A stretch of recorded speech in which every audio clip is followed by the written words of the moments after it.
আগামী 3 থেকে 4 দিন সারা দেশে ভারী বৃষ্টি অব্যাহত থাকবে। এছাড়া পুরো জুলাই মাস জুড়েই বৃষ্টির পূর্বাভাস দিয়েছে আবহাওয়া অফিস।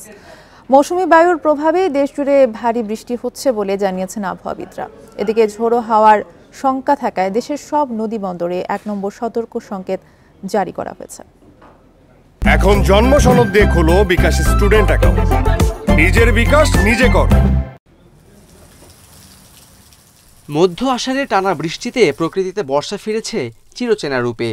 দেশের প্রায় সব জেলাতেই গত কয়েকদিন ধরে ভারী বৃষ্টিপাত অব্যাহত আছে।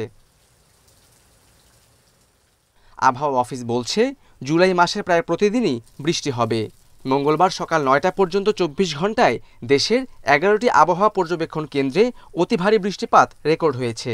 এর মধ্যে সিলেটে সর্বোচ্চ 294 মিলিমিটার বৃষ্টি হয়েছে। শুক্রবার পর্যন্ত দেশের সব বিভাগে অস্থায়ীভাবে দমকা হাওয়াসহ হালকা থেকে মাঝারি বৃষ্টি বা বজ্রসহ বৃষ্টি অব্যাহত থাকবে। সারা দেশে এখানে আসলে বজ্রপাতের ব্যাপারটা এটা যে অঞ্চলগুলোতে বৃষ্টিপাতের প্রবণতা বেশি সেই অঞ্চলগুলোতে আসলে বজ্রপাতের ইয়েটা বেশি থাকে এবং এইটা বজ্রপাতটা আসলে এই ক্লাউড হাইটটা কোন এলাকায় আছে। উত্তর বঙ্গোপসাগর ও সংলগ্ন উপকূলীয় এলাকায় দক্ষিণ পশ্চিম মৌসুমী বায়ু প্রবল অবস্থায় রয়েছে।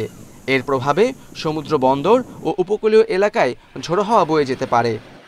দীর্ঘমেয়াদী যে পূর্বাভাস যেটা বলা আছে যে জুলাই মাসে স্বাভাবিক অপেক্ষা কিছুটা বেশি বৃষ্টিপাতের সম্ভাবনা রয়েছে এবং এই সময় কিন্তু বঙ্গোপসাগরে 1 থেকে 2টা লঘুচাপ সৃষ্টি হতে পারে, যার মধ্যে একটি নিম্নচাপের রূপ নিতে পারে। সিলেট ও চট্টগ্রাম অঞ্চলে ভারী বৃষ্টিতে পাহাড় ধস হতে পারে বলে সতর্ক করেছে আবহাওয়া অফিস। ঝোড়ো হাওয়ার কারণে বঙ্গোপসাগরে মাছ ধরার নৌকা ও ট্রলারগুলোকে উপকূলের কাছাকাছি অবস্থান করতে বলা হয়েছে।